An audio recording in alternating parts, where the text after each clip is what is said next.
We stand for our rights, our human rights. We stand for our right to self-determination.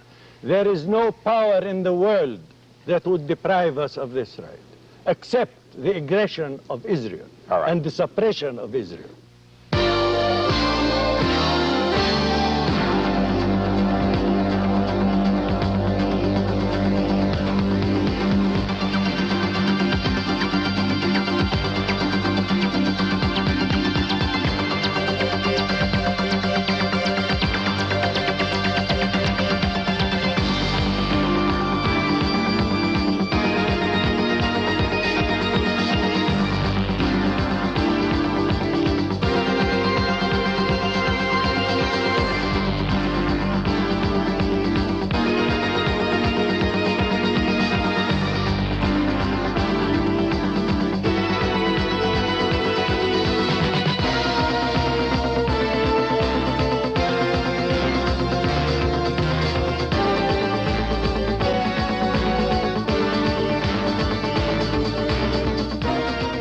I'm Stanley Rosenblatt. Behind me is the city of Gaza, bordering on the Mediterranean with an Arab population of approximately 250,000. Gaza, along with the West Bank, are called Judea and Samaria by the Israelis, are probably the most controversial areas in the Middle East. I came here to interview the former mayor of Gaza, Rashad al Shawwa, and in speaking to him, it does not lead to any feeling of optimism, because his bottom line for any kind of settlement or peace in this area would be a full-blown independent Palestinian state. Not merely a homeland, not merely an entity, not merely autonomy or self-government, but an independent sovereign state. And in terms of all the Israelis I interviewed, whether representing very liberal or very conservative, on that one thing, just as they are totally united that Jerusalem will never be divided, Israel is totally united on the fact that although they are willing to give up parts of the West Bank, at least some of the more liberal Israelis, and they are willing to allow the inhabitants of the West Bank and Gaza to have autonomy, almost a total consensus of Israeli opinion is that they would never permit an independent sovereign state either on the West Bank or in Gaza. And al Shawwa says that he and his people are willing to wait years and decades and even longer if necessary until they are strong enough to establish by force, if necessary, an independent sovereign state. Because the Israelis feel very, very firmly that this is something that can never be given to the inhabitants either of the West Bank or of Gaza on a voluntary basis by them. The Arab world tries to make it appear that Arabs and Palestinians are very united. Yet on American television screens throughout the summer of 1982, Israeli artillery was pounding Beirut, and a lot of Americans wondered why the other Arab states did not come to the rescue of their brethren that were trapped in Beirut. How do you explain that? I would explain it that all Arab states, unfortunately, are directly or indirectly under foreign influence, mainly United States influence. And when Israel bombarded Beirut and invaded Lebanon in general, they felt that the United States had given the green light, and no one dared to stand against Israel because they felt they would be standing against the United States. That's the main explanation. What is your attitude toward President Reagan's peace plan, which, as you know, calls for Palestinian self-government on the West Bank in association with Jordan and a freeze on all Israeli settlements? Is that something that you can live with? I personally would support the Reagan plan, and I think that it would, if the United States really meant to carry it out, it would ensure two basic problems, two basic questions that the Arabs want an answer to, and that is It would ensure Arab sovereignty over the occupied territories, and it would stop Israeli settlements.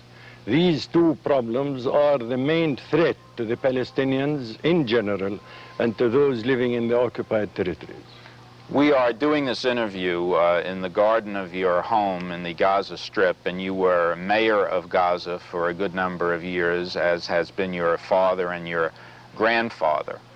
How do you perceive the situation today in Gaza with respect to the relationship between your people here and the Israeli government? I'm afraid the relation is very poor, it's very bad.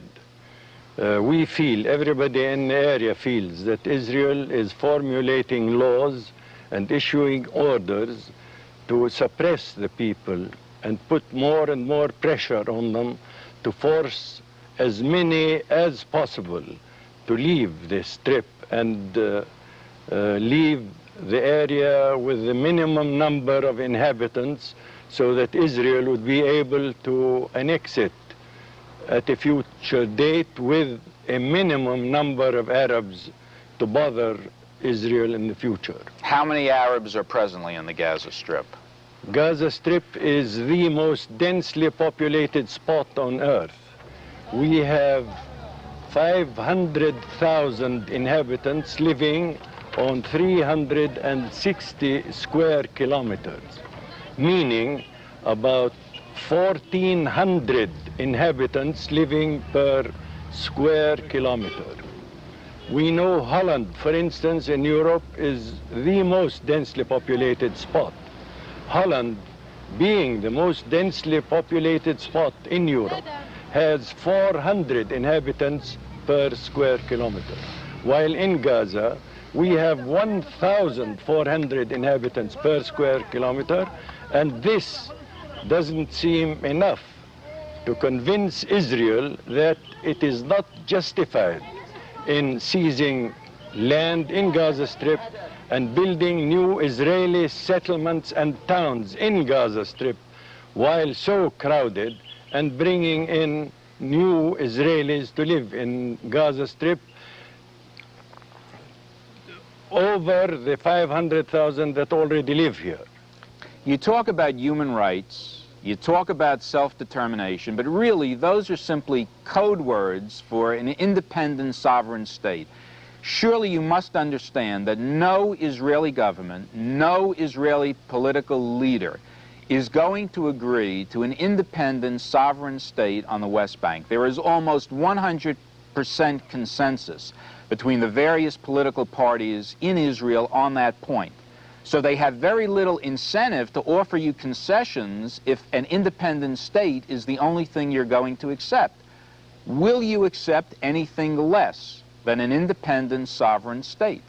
Anything less than our right to self-determination, which will at some stage lead to a sovereign state, will not be acceptable by the Palestinians. Well, all right, the reality of the present situation is whether the labor alignment would be in power or the Likud bloc in power in Israel, Israel is not going to agree to an independent sovereign state either on the West Bank or in Gaza. And if I understand you correctly, what you're saying when you talk about self-determination, obviously this is a stage leading toward a state. And if you don't get that, there is nothing that Israel can offer you that will satisfy you less than self-determination and a state. Is that correct? There is nothing that will be accepted by us. But Israel is not actually offering us anything whatsoever. Israel is offering us to live here as guests, not as people who own the land. And considering us as guests, Israel will have the right at any minute to push us out. Israel says that under their Camp David autonomy plan, that it is so generous that in reality the Arabs on the West Bank and in Gaza would have more freedom, would have more democracy, would have a better life, less repression than they do in any of the other 21 Arab states. Now, is that a lie? I don't think Israel has the right to make such comparisons. Israel to us is an aggressor. Israel has occupied our land by force. Israel is seizing our land by force and establishing settlements all over the occupied territories. You make it appear that the whole problem in the Arab world is Israel. You mention Lebanon. Look at Lebanon. Not only are Christians killing Muslims, but you have the pro-Syrian Alawites killing and murdering the pro-PLO Sunni Muslims. There are many, many intra-Arab conflicts, as evidenced by the war between Iran and Iraq, the civil war in 1970 between the PLO and Jordan. So obviously, everything is not fine and dandy within the Arab world, putting Israel completely in the corner. My dear sir, if it hadn't been for Israel, the 1970 war in Jordan would have never happened. It was because Israel had uprooted the Palestinians and thrown them into Jordan. If it wasn't for 600,000 Palestinians uprooted by Israel and thrown into Lebanon between 1948 and 1967, the trouble in Lebanon would not exist. I insist that Israel is the basic troublemaker in this area. Jordan had the West Bank from 1948 until 1967. They never offered their fellow Palestinians an independent sovereign state. Egypt controlled the region we're sitting in right now from 1948 to 1967 and basically had a military dictatorship, did not offer you citizenship. Does that mean Israel, who has occupied the Gaza Strip and the West Bank by force, has the right to dictate to us what we should have? Israel never had a state up to 3,000 or 2,000 years ago. Now Israel has a state. I am speaking on behalf of a people who have been oppressed and are being oppressed by Israel. We stand against oppression. We stand for our rights, our human rights. We stand for our right to self-determination. There is no power in the world that would deprive us of this right, except the aggression of Israel and the suppression of Israel. We are dealt with as street sweepers in Israel. All street sweepers in Israeli villages and towns are from the occupied territories. This is what Israel wants us to do. Israel wants us to remain as laborers, cheap laborers, to construct Israel. We are against this. We definitely are against it. We don't accept it. And we are sure the United States people, those people who stand for righteousness, those people who stand for human rights, will not agree to Israel keeping us under occupation and under suppression. We are not asking for anything more than our human rights. We are asking for a homeland of ours to live peacefully side by side with Israel. This is what we are asking. And I don't think this is asking too much of the free world. Well, American pragmatists would say to you, look, the Druze in Syria and Lebanon would like a state. The Kurds in Iraq would like a state. Many of the individual 16 republics of the Soviet Union would like to be an independent sovereign state. Not every people who wants to be an independent sovereign state can have that privilege. My dear friend, please, when you make comparisons between things that are similar. I am speaking as a Palestinian who owns this land, who still lives on this land, who has been partly uprooted by Israel. So how oppressive can Israel be if in fact you're still living on your land? Because it is formulating laws to force me out. Israel has forced 2.5 million Palestinians living in Lebanon, Syria, Jordan. There are 1.5 million living under occupation. They want them out.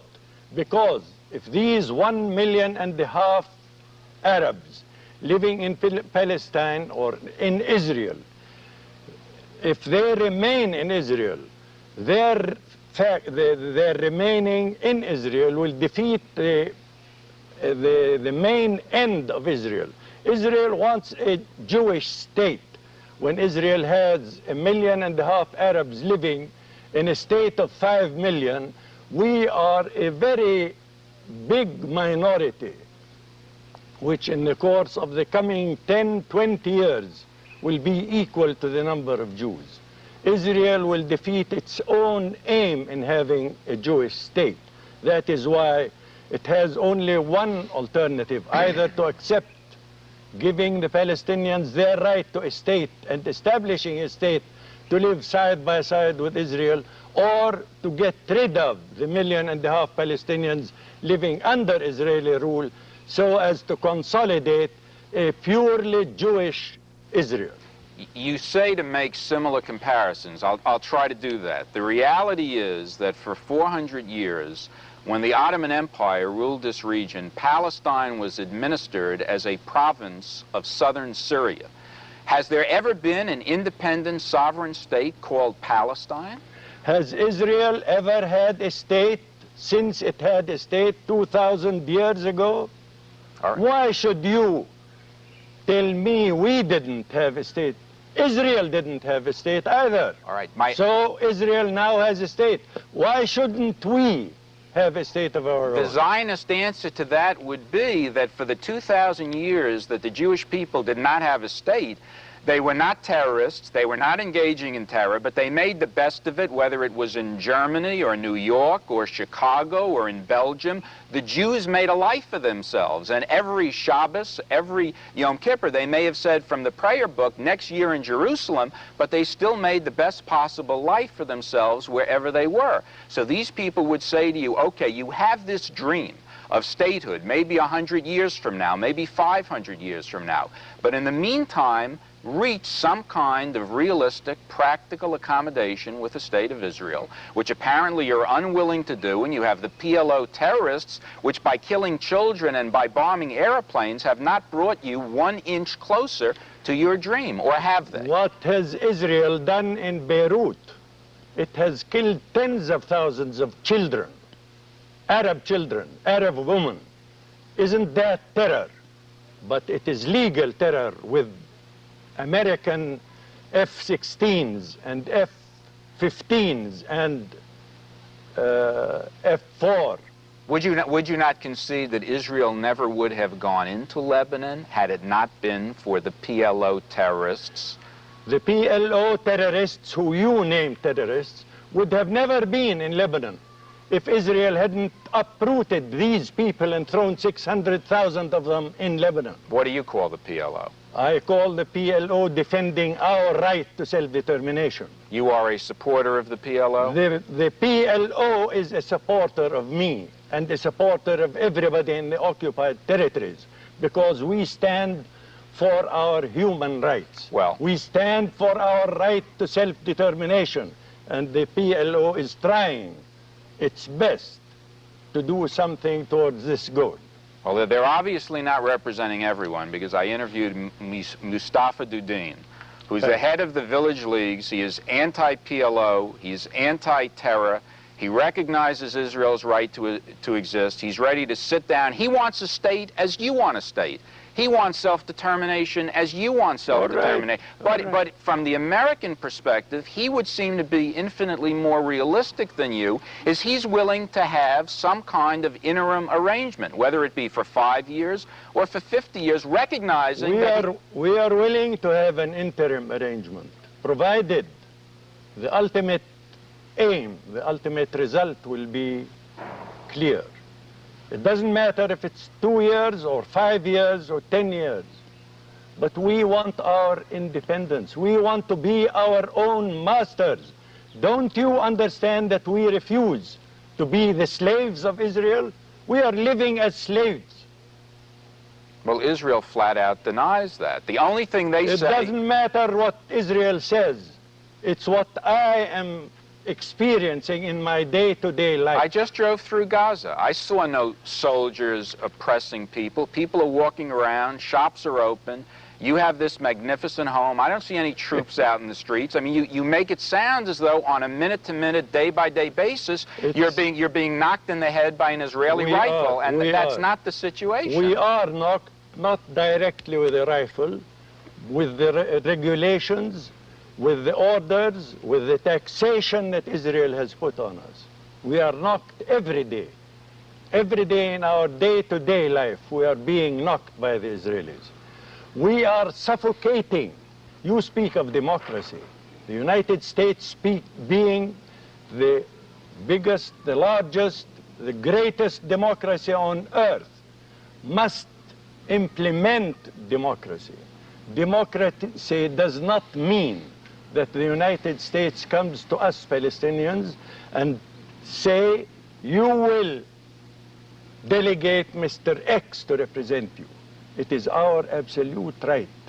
As I told you, it's not we that support the PLO, it's the PLO that support our point of view. Well, which faction of the PLO? The Arafat faction or the more extreme factions? The Arafat faction. I speak of the Arafat faction.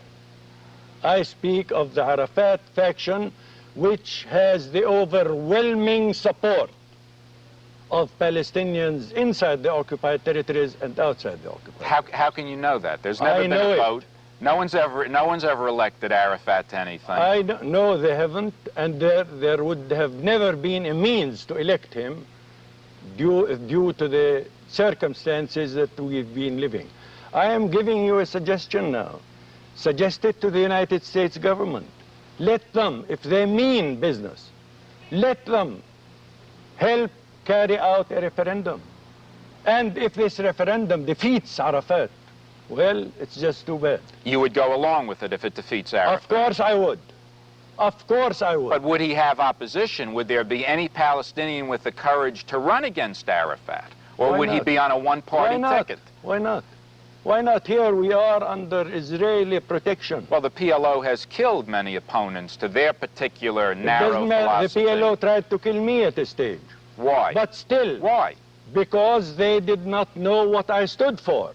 Well, that's a wonderful organization. I mean, you are a Palestinian, obviously dedicated to your people, and you're telling me the PLO, because they thought you stood for something different than them, tried to kill you. Mistakes do happen. Mistakes do happen. It's not infallible. The PLO has many mistakes. But basically, the PLO stands for the right of the Palestinians. Are you at all optimistic about what's going to occur within the next few years in the Middle East? Can you see any possibility? There is one of two possibilities. This one is that the United States will realize the grievances inflicted on the Palestinians and will put enough pressure on Israel to give the Palestinians their right to self-determination. A state. Their right to self-determination. Which would lead to a state. Would lead in the long run to a state. Or Israel will remain in occupation of the area. We can't kick Israel out. We don't have the power to kick it out. Although Israel speaks of solving problems peacefully, Israel is by force holding our area. Israel is by force confiscating our land. Israel is by force building new settlements, and no one can resist them. You have really no reason to believe that the American government is going to exert the kind of pressure you're talking about. So what you're really saying, after we analyze it... No, I'm not. With the present Reagan initiative, I am sure if Reagan and the United States want to do something according to this initiative, I am sure this would be a good basis, a good start. So in other words, when the Reagan and his plan talk about self-government for the Palestinians in association with Jordan, this to you is compatible with your goal of self-determination and ultimately a state. It is. Do you think that's in Reagan's mind? I think so. He said it. He said local rule, stopping Israeli local rule. Stopping the settlements. Stopping the settlements. No longer Israeli domination over the occupied territories, and connecting Gaza Strip with Jordan. Would such a state sign a peace treaty with the state of Israel? I think it would, yes. Why not? You recognize Israel's right to exist? Of course they would. Do you recognize that now? Of course I do. It exists. It's a fact. Everybody knows it exists. The mere fact that we talk to Israelis is a recognition that they exist. Of course we would recognize. And what we are asking is to have a state of our own, to live side by side with Israel. Hopefully in peace. In peace. Do you reject the terrorist activities of the PLO? Of course I do. The PLO itself rejects them. Then who's doing all these things? There are splinters here and there. There are many violent acts that are being carried out in Europe, and Israel is being accused. Is that a proof that Israel is doing it? Are you telling the American audience that Arafat is not a terrorist? Of course I am. Arafat is not a terrorist. He's not a terrorist. I assure you, if you saw Arafat, if you met him, if you discussed things with him. I've heard him say on American television that he believes in terror. I don't think He believes it, that he believes in it as a weapon, and that sometimes innocent people get killed. They get killed by mistake, not that he intends to kill so-and-so. Meilat, Kiryat Shimona, going into kindergartens by terrorists. My dear friend, why mention a kindergarten in Kiryat Shimona where 10 were killed, and you don't mention Beirut where 10,000 were killed? You've told me. You've told me about Beirut. And you have told me of Kiryat Shimona. But you don't agree. You have blamed. I don't agree. You have blamed Beirut on the Israelis, but you don't concede that Arafat and the PLO is responsible for Meilat and Kiryat Shimona. I don't know who was responsible, but I'm against it. I don't approve killings like Kiryat Shimona. I don't approve it absolutely. Thank you very much. Thank you.